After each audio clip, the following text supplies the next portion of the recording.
All right, man. So what's up, y'all? So look, just got done watching the press conference, right? And man, there's a lot of things that I took away from this press conference, bro. A lot of really, really important things, man.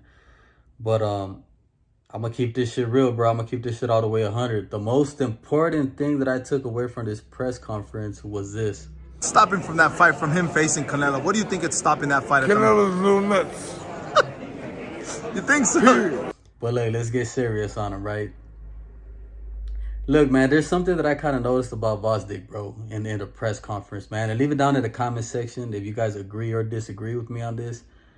Gvozdyk, to me, he looks like he's a little bit shook, man. He doesn't look so confident, bro. They kept asking him questions, and it was just kind of like his answers weren't showing me much confidence that he has in himself, you know. At the end of the day, bro, Gvozdyk is a hell of a fighter, but I just think that he knows that he's up against a different kind of animal, right?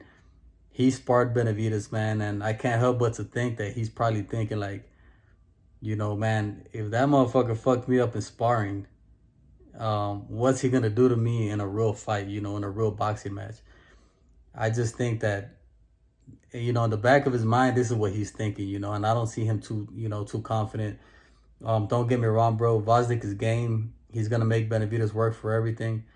But I just think that he knows the kind of caliber that Benavidez is, you know. And seeing Benavidez up here at 175, if Gvozdyk, I was sizing up Gvozdyk, right? And he was looking solid as fuck, bro. Gvozdyk is looking solid, you know. Big dude, you know, he's got a good frame on him. And now that I'm seeing Benavidez up here, you know, side by side, next to Gvozdyk, Benavidez is looking solid as fuck too, man. And and you know, you keep hearing Gvozdyk saying like, man, Benavidez, he's not small, you know, he's pretty much my same size and this and that. So he's saying that he's not gonna have no advantage in the size. And see, these are all things that keep adding up that lead me to believe that Gvozdyk is a little bit shook, bro. I just think that he knows what he's getting himself into, and I just think that he knows, bro, like, there's a very high possibility that this guy's about to put my lights out, you know. But regardless of all that shit, I still think this is gonna be a good fight.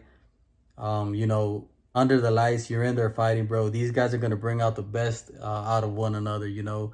And Gvozdyk is game, bro. So when the best gets brought out of Gvozdyk, I believe this is gonna be a hell of a fight, you know. And I believe Gvozdyk is gonna bring out the best in Benavidez.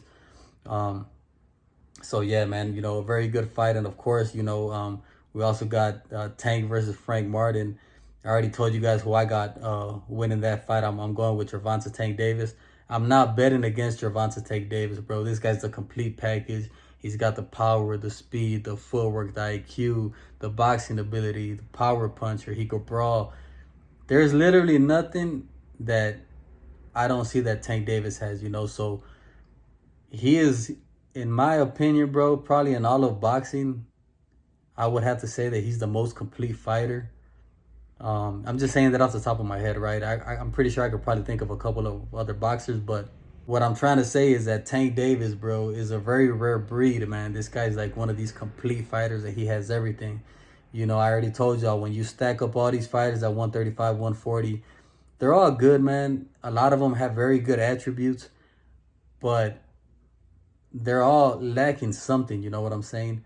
You look at Tank and you're just going to say Tank has everything. He has everything that all these other guys got, and more, you know. There's nothing that he's lacking. And so, you know, for me, it's quite simple, bro. It's very, very easy for me to see the greatness that Tank Davis has. I see a lot of people hate on Tank Davis, or they're just, I don't know. I don't see how people just can't see the kind of a boxer that he is, bro, because the shit is so evident. It's right in your face. And there's still people thinking that other boxers could beat Gervonta.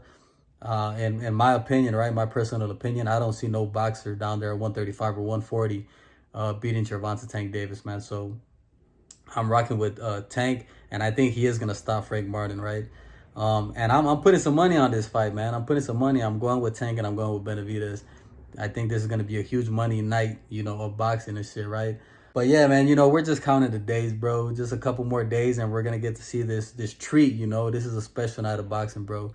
You know, and getting back to Benavidez, I was seeing in an interview where they were asking him, like, they kept asking him about Canelo, and Benavidez was saying that he might just stay at 175, bro, and he might not come back down to 168. Which, in my opinion, bro, I keep this shit real with y'all. I think that's the best thing that he could do, man. At this point, bro, just fuck Canelo. Why would you risk going back down to 168 where you got a guy that's clearly ducking you? He clearly doesn't want to fight you. He's a diva. He's protected by the WBC. They're not going to mandate that fight. It's a huge opportunity, right? It's a huge money fight. The whole world wants to see it, but this guy does not want to make it, you know?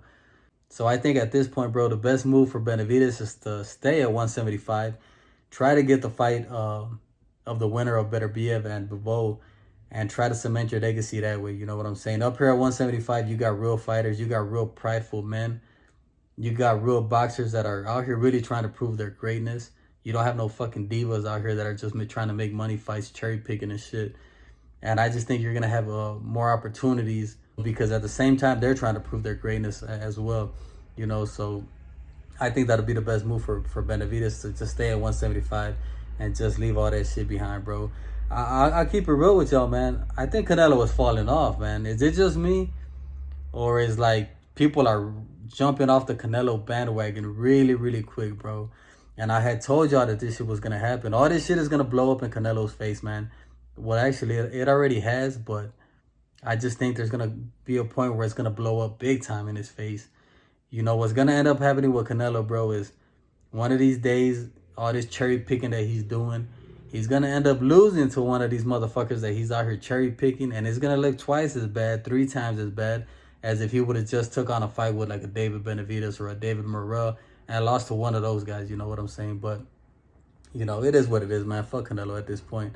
The real weight class is 175, and the real fighters are up here. But, yeah, leave me a comment, man. Let me know what you guys think about the fight. You know, make sure to subscribe to the channel. And before I end this video, bro, I just want to leave you guys with some wise words, bro, that I heard from a very wise man. Canelo's a little nuts. You think so? That's all it is.